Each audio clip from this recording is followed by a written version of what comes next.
The new year is upon us, and happy 2025 to everyone. This means we are officially in the opening year of the most hyped theme park, Universal Epic Universe. BioReconstruct gave us a Christmas present to remember with new aerial views of this massive new theme park in Orlando. As always, there are a number of new changes to cover, which include the sign for Meteor Astropub spotted in front of its home in Celestial Park, the warp pipes on top of the Super Nintendo World portal being installed once again, and several comical themed banners installed in several areas inside of How to Train Your Dragon Isle of Burk. All of this and more on this week's Turn of the Year Universal Epic Universe Construction Update, with our aerial views provided to us as always by BioReconstruct. Before we get started, I would like to apologize for being so far behind the 8 ball here recently with my updates. Normally, I am posting updates within 48 hours of the last photo that Bio posts. However, life has gotten in the way of that, with several other projects of mine taking more time than I have expected. Between these projects and taking time with my family, these Epic Universe updates have definitely fallen behind where I would like them to be. With that, for those of you who have been with me since 2023, thank you. And for those of you just joining me, welcome. Now let's get into what you have all been waiting for with this week's Universal Epic Universe Construction Update. Starting this update just off-site of the main theme park at the sister resorts of Stella Nova and Terra Luna. A section of Epic Boulevard has been opened in preparation for the opening of Stella Nova at the end of this month. The new road sign has been installed at the entrance to the resort, which changes colors seen in this footage. At the back of Epic Universe sits the on-site resort of Helios Grand Hotel, where high above the park, the bronze roof tiles look to be completed on the main dome. Below the main dome, on the ground near the pool area, a new gate has been installed between the hotel tower and the pool. All around the cabanas on both ends of the pool, landscaping is being planted, filling in the few empty areas left around the pool. On the opposite side of the hotel tower, a new colorful concrete courtyard has begun to be poured between the tower and the Helios statue. To the side of this courtyard, sod is being planted in the newly cleared area next to the hotel. On the opposite side of Epic Universe at the entrance, the painted lines at the toll plaza have been completed, ready to greet guests. Details at the security plaza columns can be seen both in daylight and at night. Inside of the rock formations on either side of the Kronos Tower, small trees and landscaping have been installed at the base of the Kronos Tower. The portal plate has received a lot of detail since we last checked in. On the roof above the Kronos Tower of the entrance support buildings, the last glass dome has begun to be installed.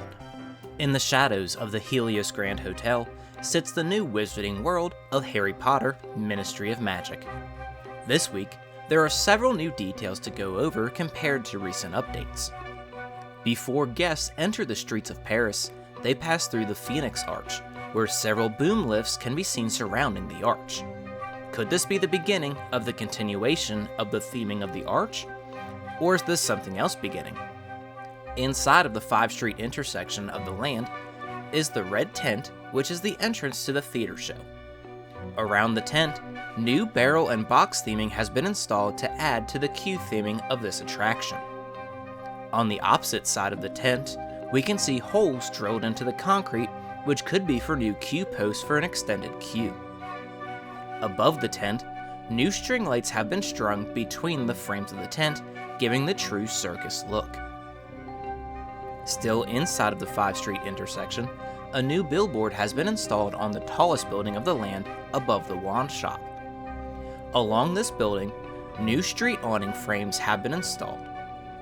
Some of the other awnings in the land are also receiving their fabric as well. Nearby, new signage has been installed on one of the facades and is lit up for the first time. This is near the exit to the theater show. Near the entrance to the Ministry of Magic, the statue at the end of the street seems to have been created a wet spot on the street. This indicates there may be a water feature at the statue, which could be a part of the interactive wand activity similar to the one found in Dragon Alley. At the Metro Flute entrance of the Battle of the Ministry ride, the sculpting looks to be completed and is ready for final paint. Behind the Battle of the Ministry show building, inside of the extended queue area, new trees have been planted which helps block the view of Helios Grand from guests inside of the queue.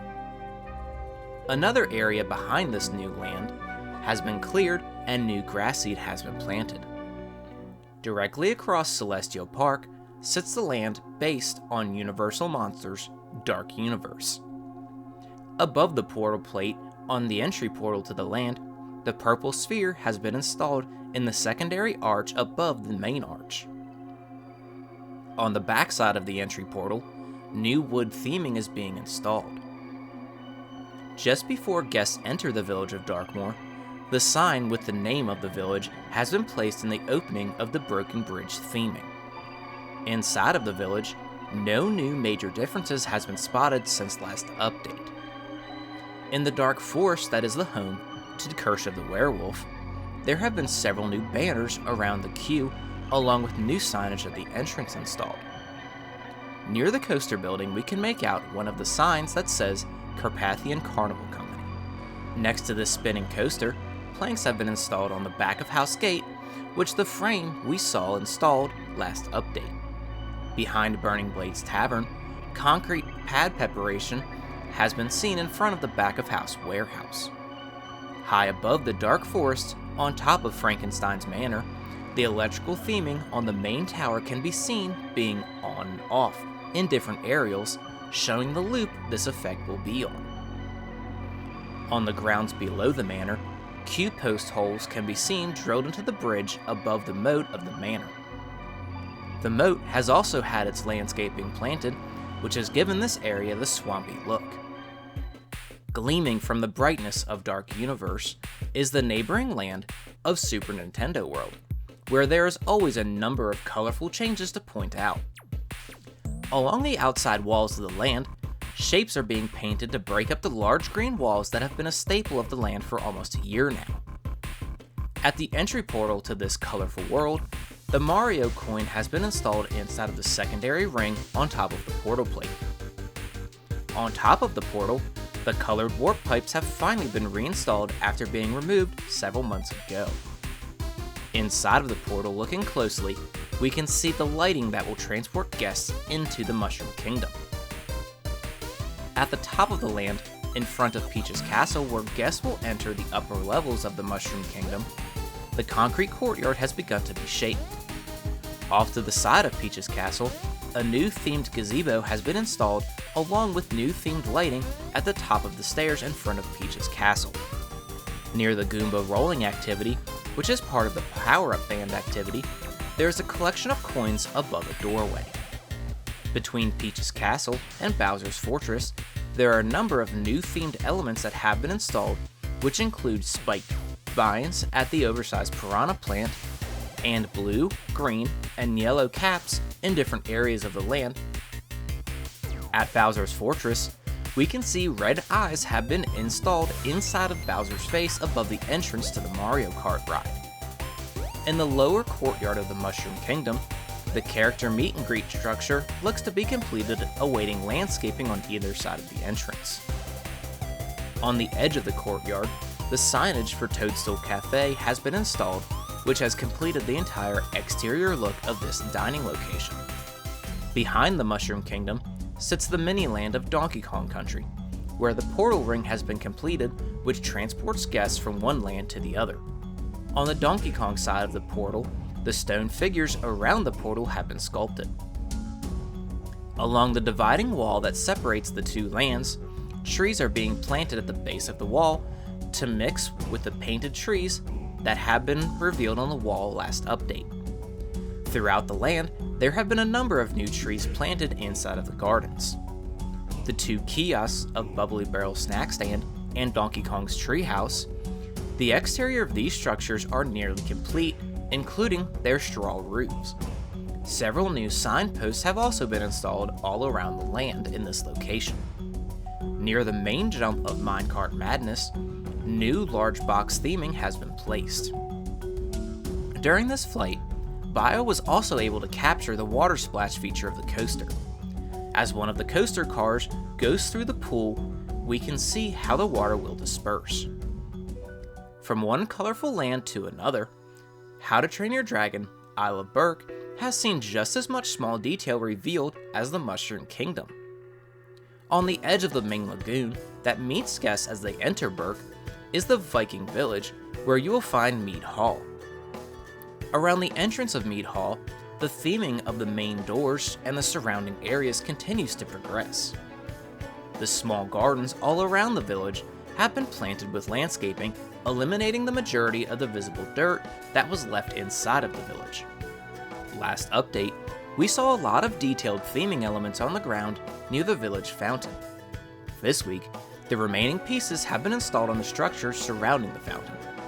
On the back side of the retail building, where most of the detailed theming is located inside of the village, sheep have been placed on the hillside closest to the main lagoon. Across the footbridge from the village is the children's play area of Viking Training Camp, where the majority of the lower level has been themed with what looks like some sort of matting. In the upper levels of the playground, additional planking and permanent fencing has been installed as this area gets closer to completion.